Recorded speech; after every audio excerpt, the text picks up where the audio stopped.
Anyway, as you know, we are here to talk about the Community Equity Index, which I think many of you have already seen a little bit on, and we're just going to kind of give more of a hands-on um, demonstration this time. So what I'm going to do, by the way, thanks everyone for joining. I'm Ben Kraft at Research and Strategic Projects, and I'll have Jay Mukherjee and Colin McNamara following me to do a deep dive into the CEI Explorer.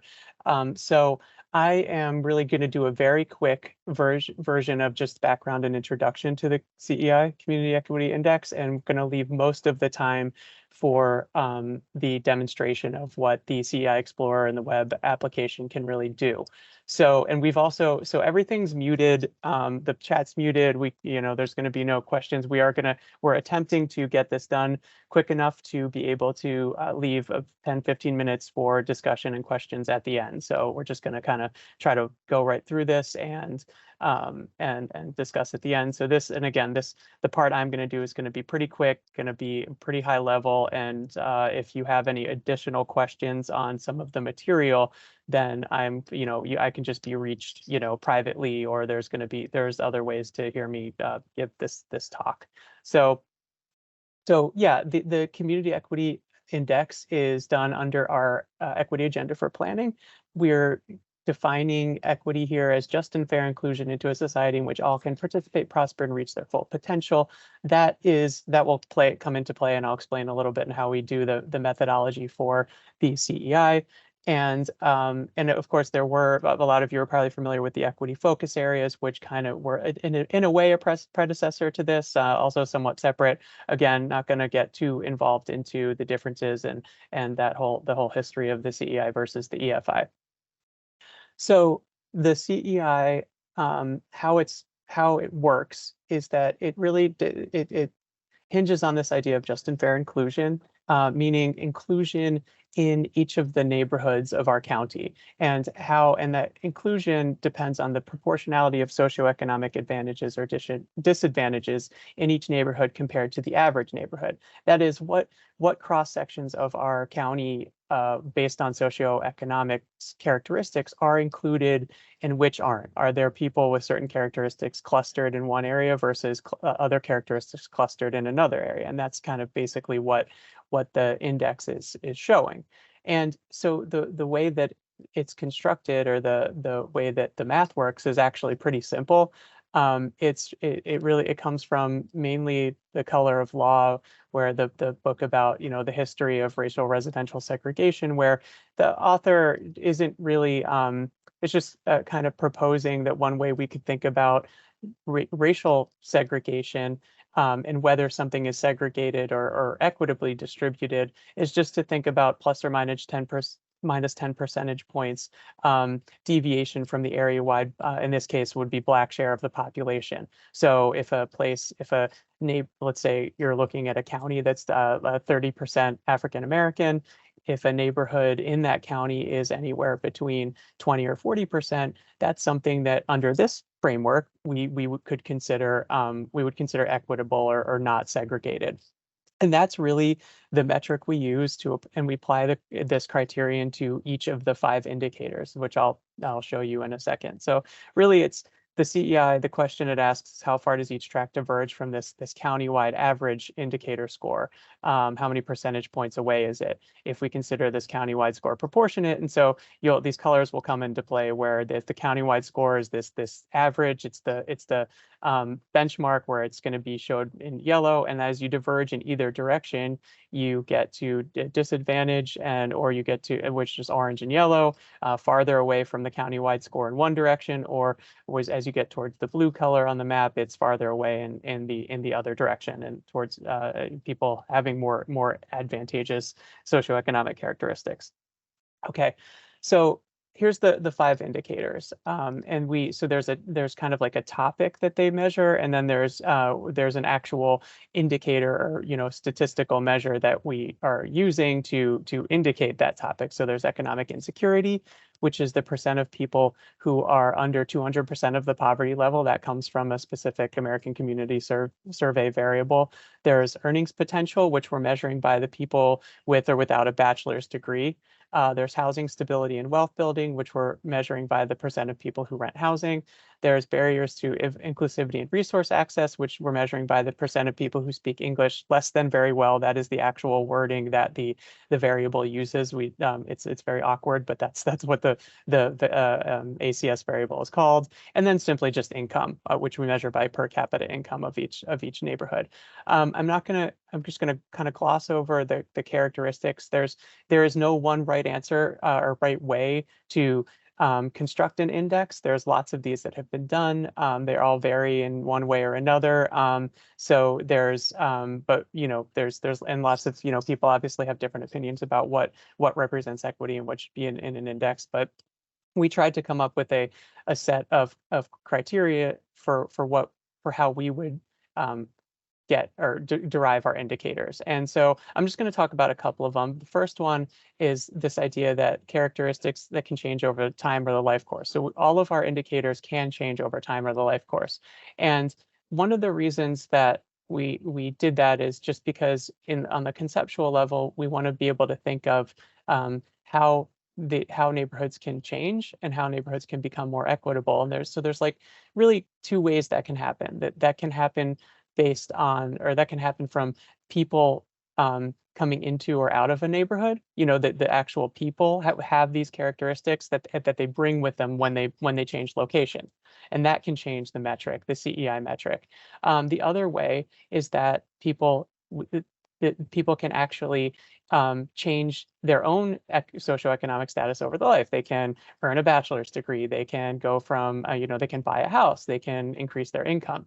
Now, I think to be, perfectly frank, I think in our world, in the planning world, I don't think we have as good a handle as we would like on how to actually improve those characteristics for individual people across their life course and in some sort of in a measurable time frame, but especially while they're living in place. And I think most of what we do probably is the latter. It's more kind of population shifting around based on built environment changes. But we wanted to make the index such that it could reflect both types of changes, so we don't have a variable like race and ethnicity, which clearly cannot change over the life course, which would permanently. So if we, had people of color on one end and, not people of color on the other end, that would kind of permanently skew the index in one direction, or create kind of a floor or a ceiling on a tract if the people's if that group of people doesn't change, which would not necessarily be the right way to measure increasing equity. So there's that. Another important one is the idea that things should be statistically reliable at the tract level. This really eliminated, unfortunately, a lot of variables that would have been really interesting. We just don't have good data for them at the tract. That we're using census tracts as a proxy for neighborhoods, and we just don't have them on that level of detail. So this brings us to the actual map, which I'm not going to spend too long of a time on, because you will see this a lot when Colin does his demo. And but what you can see is the clustering of kind of blue and red and orange. The blue is the areas of clustered or disproportionate advantage. The red is the areas of disproportionate, or orange and red is areas of disproportionate disadvantage. As you get darker, it gets more disproportionate, more disadvantaged, or more advantaged. And then you have the yellow, which is where we're calling it proportionate, neither advantaged or disadvantaged. And I do apologize for the very clunky names. We kind of went back and forth a lot with names, and this is unfortunately what we're with names for the categories, and this is what we're left with.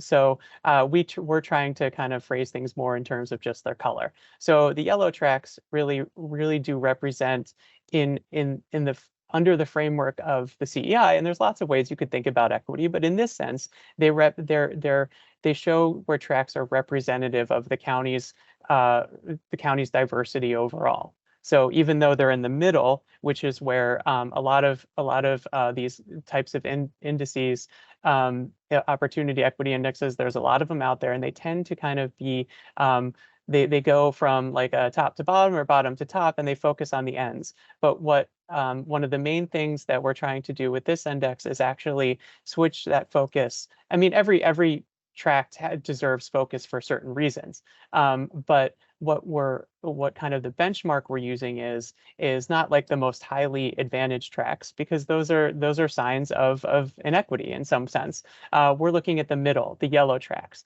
where these are the tracts that really are representative of the county's full diversity. So when we think about planning, or when we use this index to think about planning, we can think about what do we need to do to make this tract more representative in one way or another, to be more equitable, to be more fully account for the county's full diversity, so that we don't have so much clustering or disproportionality. So that's kind of the theory behind that. There are just the way, so we got a nice normal distribution with the way that the number, this is the number of tracks in each CEI category. There are, of course, there's more as you get to the middle of the CEI index. There are more tracks that way. So there are more tracks that are kind of more representative, which is in general a good thing. But I do want to caution that the yellow category, which has a lot more tracks than any of the other categories, part of that is because it's basically two categories in one. It's on either side of the basically 0 to 10 percentage point differential. Again, we can talk about the math a little bit more in a different discussion or later, but basically it's two categories in one. That's one of the reasons. Just wanted to caution everybody that that's why there's so many more yellow tracks. But they're still yellow, and they're still in the middle, and still representative of the county's diversity. One last thing I wanted to go over here is this idea of the drivers that we created. So what's driving inequity? Now, the one of the more unorthodox parts of the CEI is that the measures are the measure that we use for scoring is it's absolute. It's always based on this 10 percentage point deviation. It doesn't take into account the individual the distributions of the individual variables, each of which are distributed differently. Per capita income doesn't look the same across the county in its distribution as, for example, people without a bachelor's degree. Most indexes control for that, or kind of normalize it.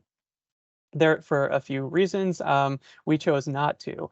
But what we did do, since it's not normalized and there's no way of seeing which indicator is contributing more or less to a track score in that sense, we then created these drivers where we do normalize the indicators, and that way we can see in a relative sense which of the indicators is contributing more to to the inequity that's found in a tract. So that's where, so we have these things called drivers, where we can kind of say relatively which one is driving inequity the most. And just as an example, if we look here at the we bundle together the highly disproportionate disadvantaged and the moderately disproportionate disadvantaged categories, we can see that when here's the map of where the drivers are, about really it's half of them are driven by the poverty. Really that the indicator we use there is that 200% of the poverty level. It's a bit above the poverty level, but because we're a high cost of living area,